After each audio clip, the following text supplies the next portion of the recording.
Hi, it's Andy. Hi, it's Dave. Hi, it's Kirk. Welcome to the A.D.K rock and metal channel. Rock. Except for it's been a lot more metal than it has been rock. Generator. No, we're not doing that. We are just doing general discussions today. So, Hand-picked, you mean? hand-picked Cherry-picked. I cherry-picked from the discussion generator certain topics I thought would be quite good. So, today's discussion. Why do established bands get more critiqued or criticised than new bands? That is a good question. So, context. So, we need to talk about that. So, when a new band or established band, what do we have? Suicide Silence changed direction on an album. Yeah. Ripped to pieces.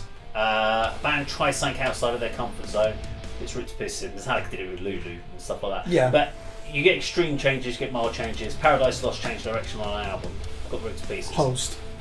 So you've got all these things, and people get absolutely critiqued for the slightest thing that they do in the larger bands. If you go a direction, you do a collaboration with a different artist.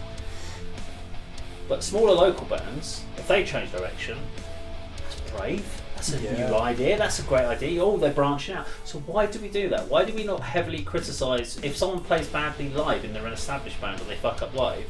We give them heavy critique. If a local band who's been on the local circuit for 5 years fucks up a little bit live, you go, that's alright. So why? Why do we accept that from bands that are aspiring to be the big bands, but we heavily criticise established bands? There's two different questions there. I mean, the sort of poor performance question that you posed. If it's an established band, they should be fucking up because they're professional, or semi-professional almost. It's because they got paid, basically. Yeah, Versus a local. they should be better musicians. They should be practicing more. They should be fucking up. Whereas local bands are doing it as almost like a hobby, and shit happens. You're gonna repeat a riff in the wrong place or start the vocals too early. So that's why we give them the slack to maybe not quite so critical. But I haven't really got anything to say about the first. Is it because with the established bands they've managed to achieve the level that we expect? So they basically, whereas local bands are working towards it. So while they're climbing the ladder, we don't critique them. Yeah. Because we're like, well, you haven't made it there yet, so we want to constantly build up rather than push down. But when you get to the top of that ladder, we're like, right, well, you now need to maintain that level. So if you try anything other than that, we're going to push down. Because we've seen that with The Warning, we've seen that with Liliac, etc. Bands that are still, well, more established than local scene sort of bands, but they change their direction suddenly and they get critiqued. If they'd done that 2 albums ago and they changed direction, people would think they were brave and trying new things out in the early stages. We've done it with the local bands though, where I completely feel that giving critique to local bands is vital, because if having been a band myself and yourself, Andy, you go on stage, you play your gig, you release an EP or a single and something like that, and then everyone in the local scene can't go, fucking love it, it's amazing, you were brilliant, you were awesome, you were brilliant, that's the best, oh, it's amazing. And you come off stage and go, fucking feel brilliant, that is. But it may be not reality. Yeah. Constructive feedback's what you need to be hearing, isn't it? I truly believe that a band should go like, that was really good, but do you know what would be even better if you moved around more, or stop focusing on your guitar work, on your hand work, think about what you're performing out on, because that will make you better and help you achieve your goal. But so many people don't do that for local levels. Whereas you critique someone who's an established band, you get called a troll for attacking them because they've achieved it, and you're no better as a guitarist. Until you can play at that level, you shouldn't say a word. Fucking stupid. Irrelevant. Probably Americans. What? Me in America, you.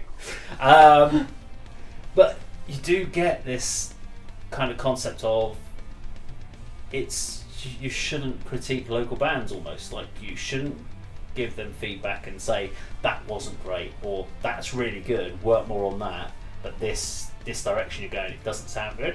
I remember when it was Alyssa Divide played at, was it the Half Moon or whatever in St Albans, Bishop Stortford. And it was the last song of the night, I think it was, and it was more, they'd gone in this operatic direction. Is this the one that I like? The Storm? You really liked it, and I was like, that's awful. I just don't like the vocals. I don't. But then she did this completely different, almost guttural, metalcore vocal delivery, and I was like, that's where Tashi should be delivering her vocals. That sounds amazing. I thought the operatic didn't work. I thought it was very pitchy. Now you said the same about Beyond. Yeah, which is a telescribed. And I listened to that feedback and went, I completely value your opinion. That's a perspective that you're giving us. So this question is based around not necessarily a change of direction, but just sort of maybe honest critique from that person. Breaking outside the box in perhaps the normal format of the band songs. Yeah, so it's honest critique. I can think of an example that you were saying where somebody, we're criticising a local band because they're going in a different change of direction. I can't think of anybody who's done that, but there's been the odd occasion, as we've just described those two, where they've just perhaps vocally tried something a little bit different. But too many people would not say anything to a local band, either because they're part of the local scene and they don't want to piss off someone else in the local scene, which is unfortunate if you feel that way, or they don't think it's beneficial to a band because you don't want to knock their confidence, as they say. Yeah. But because they're established, you think it's acceptable to go, yeah, well, screw it. I can post anonymously or on my Facebook page about how shit this band is, how crap is Baby Metal, they're rubbish, blah blah blah. Baby Metal fans kick off and get this big old collaboration, rather than say, actually, do you know what I don't like about Baby Metal is this, and this is the reason behind why I feel this way, and this is the critique. If you're never going to get into it, but maybe they've changed direction or something like that, something's happened within that band that's made you feel differently about the band, like it is with The Warning with me.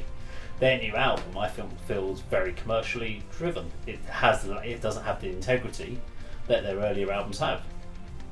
So that's why the new album for me is just something I'm not really into. That's a critique of my personal opinion on it. It's just and I've shared that, or we've shared it on the video, but and people haven't liked it. But why can't I say the same about the local band in the corner? Yeah, I mean, I guess I can answer this as the editor of Scream Blast Repeat. You do what? Oh, did you know I run this website called Scream Blast Repeat? No, you're right. I want to address what you just said there, and you personally, I agree with what you're saying. If there's a local band I'm friends with, and I don't like their album or EP, I'll just not review it. I don't want to potentially lose a friendship over saying some things where this could be better, you should do more with that. They can come to me and I can give some honest advice. I'm not going to put that in the public domain. Metallica, Iron Maiden, all these monumental selling bands, they put an album out. Yeah, that last Metallica one, that was starting at a 5 out of 10 to begin with. And it is true, you can be harsher with the established bands. Why is that? There seems to be this idea like, oh, they don't need the money. Why are they still playing music? They're not all money motivated. So I think that's very harsh, using Metallica as an example. Load and Reload you actually like, don't you, when they went in a hard rock direction when they sold out. And now they've gone back to being a thrash band, and I think... And they've been shit again. With me, I've got to say, with Metallica, I think, to use them as an example, what I keep saying is, I find annoying. You'll see people wearing Metallica t-shirts and they've never heard a Slayer album. They've never listened to Anthrax. Because they're wearing a Metallica top, that's why. Yeah, no, it's like, why do you not like any other form of heavy guitar music other than Metallica? So there is an element of perplexity and jealousy, I've got to say there. I'm just like, do they need a review from me? No, they don't, because they've got one of the biggest fan bases in the world. But going back to changing direction, the stakes are so low if you're a local band. Does anyone realise you've changed direction? But it's the critique element of someone who's given feedback on it. So it's interesting because you said that if you knew the local band, let's say it was Sentient or one of those guys, and they did something different, or like I've said about Listen Divide as one another local band, or Extreme Death Art, or any of those guys, Hereward. If they did something and you observed it on stage or a performance, and you wouldn't give that feedback because you wouldn't want to lose a friendship over it. But if the band was a Birmingham local band that you've never met before, you would give that feedback. Yeah. By the way, live reviews. So it's because your personal connection to that local band. Yeah. So it's not the fact that they're local or they're a small band. It's the fact that you know them. If you knew James Hetfield from Metallica, would you want to piss him off by giving him a negative Metallica review? I've had some comments, or somebody messaged me and said, "Oh, really liking your coverage of Metal to the Masses this year, but I'm missing the reviews, the sort of post-set comments like that we those, all don't used to they? do, and I said, well, I'm not, 'cause I didn't like doing it, and it's probably because of that very reason. You know, when we did do them, I was always full of praise for all the bands, especially the ones that I know and are friends with, even if there were perhaps, you know, some critical elements that should have been sort of expressed from their set, for example. So that's why I'm quite happy not to do those at the moment. Live music reviews, again, the stakes are very low. Bands, if you get put an album out and you get a unanimous negative reaction to it, that's there for life. A live review, who cares? You know, it might be just one show that's been a shambles. So I think there's less to lose there. But it's also that feedback. So I could do a live review of a friends and say, could here's a great example. So we were just talking before we started filming today about semi-final 2, that was the Masses. I wasn't there, you guys were there. You sent me, I got the videos for editing, and we talked about the performance of the band. And I straight away was like, one of the weakest bands on the actual night, considering they were all really strong, but one of the weakest bands on that night was I Feel Buried on Sunday. Now the only reason I put that was not because of the technicality of the songs, but I didn't feel that the band were as comfortable as I've seen them. Now they've played great sets there before, they were really good. There was something about the nervousness, or potentially that's the word, nervousness on stage, didn't feel right. I said the same about Millstone in their Heat this year, that I didn't feel, when you're watching it through a camera, not on the floor looking up and rocking out and having fun, when you're just watching it from a purely analytical point of view and you're looking at the eyes, the expressions of the guys, you can feel that they're not as comfortable, and being comfortable on stage is vital. And I watched Buried on Sunday, and you could almost feel that they'd gone into it, in my opinion at the time, feeling like, fuck, we've got an uphill battle here. Whereas I think previous heats and stuff, they've gone in there going, fuck, we've got this this time. And this time I thought they were like, shit, we've got to do something special, because they'd gone on after Planet Fate Al Qadama. So they had some work to do, and I felt they were like, there definitely seemed to like an urgency in some of the delivery to try and do something that was going to work and was going to get the crowd on board and stuff like that. And they weren't relaxed enough, in my opinion. Rob, his banter was excellent with the crowd. They relied probably on him to carry the show, didn't they? The vocalist. They do, but you'll see if you watch some of the bits with Rob on that particular delivery, you can tell that he was a little bit. If you just keep following him, and if you just follow him and don't look at anyone else, excuse me, you can see the pausing, and you're like rabbit in the headlights. And you can see it's that thinking of like, shit, what's next? How do I deliver this? And I think that's really important. And for when we did Tell the Scribe show at Club 85, feedback and stuff from people was always vital. So it was lovely to have people go, oh, I really enjoyed your set. I'm like, great. I actually want someone to go, this would have worked really well on that. This would have been really cool to see, or maybe get those pauses down. Or do you know if it's something technical? I would always pass that out. The bass wasn't loud enough in the mix. I don't see that as criticism, though. Do you? But they have no control over that. Yeah, okay. Because you can't keep going up to people going, I'm now going to have to employ someone to stand at the front and then go up to the guy at the mixing desk and tell him to turn my bass up. Because you can't do anything. So do you know? You've got to work. The only thing I said this exactly the same before we started filming, which is around the performance element, which is you can have mediocre songs and even not great songs, but be amazing performers on stage, and people will come and watch you because of your performance and the interaction, and you'll be like, my god, that's a show. And that's the thing, what's the difference between a gig and a show? A gig is just playing the songs, that's fine. That's something I remember from a very early Biohazard interview I saw. That's when you can have a semi-sad demo, would you kick ass live? What's it called? And then alternatively say you can have a great demo, absolutely amazing, but they suck live.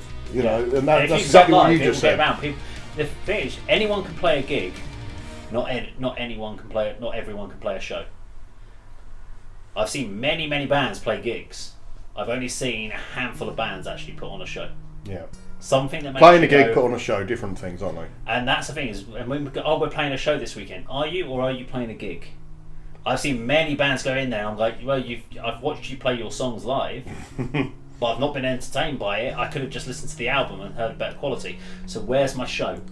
You're definitely not going to get that. You're definitely not going to get that in tech death, are you? Technical death metal. You're not going to get that. Yeah, exactly. You're not going to get that on July the 18th at Cambridge, are you? When I get, this is it. When we get prog from rock, Nomadic Rain. When you do prog rock, I find that prog rock is not about a show, but what you tend to find with prog rock and stuff like that is they usually have a massive back video screen and they put on it's quite cinematics Yeah. and they do it as an accompaniment because they realise that it's not about the stage performance.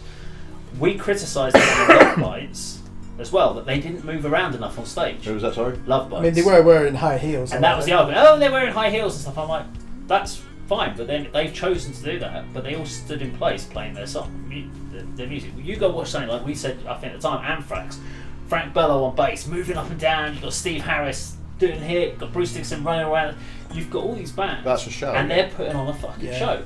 So I want to go and watch a show of a band. Ward 16 is another great example of a band who puts on a show. The music is part of it, but it's not everything. Too many bands put on a gig, don't put on a show, and they don't think about it. And that's the only way you can improve that and make sure you're putting on a show is through feedback. And that gets back to the question, which I forgot what the question was. Can I come in on that? The ethics of, the established bands. Let's take Loudwire. So, 2021, it was so obvious they were going to choose Gojira as the #1 album. And you do wonder, is that because they wanted an interview with the band? If they've got an established relationship with these rock stars, do they want to give it a poor review? Of course not. I'd like to think money's never changing hands. It has done in the past. You could tell with Kerrang, certainly in that new metal era, Roadrunner Records, sign a new band, within a month, they'll get a 4 out of 5 review and then they'll be on the front cover, and you used to see that happen all the time. So I think when you do get people who savage some of the bigger bands, that might be manifesting some frustrations that for other artists, they've had to toe the line. They're like, fuck it, this new Slayer album or Metallica or Megadeth is going to get absolutely shredded. But that's making it personal, isn't it? So I always say, if you're going to review the writing style of the Screen Blast Repeat, there's no pronouns of I in there. It's always done in the third person. They don't need to know that I think this or my favourite song's this. I would never write like that. And you just don't make it personal. You've got to be, you can be constructive with negative feedback. If it's a band that you love, and I'll give you an example, My Dying Bride, I deliberately give that 6 out of 10 thinking, well, if Aaron Stainthorpe reads this, please, can you change direction? I thought I was doing that for the right reasons. 6 out of 10, please go, can you include some death metal in your music again? Fair. So I think that, I know he might have read that.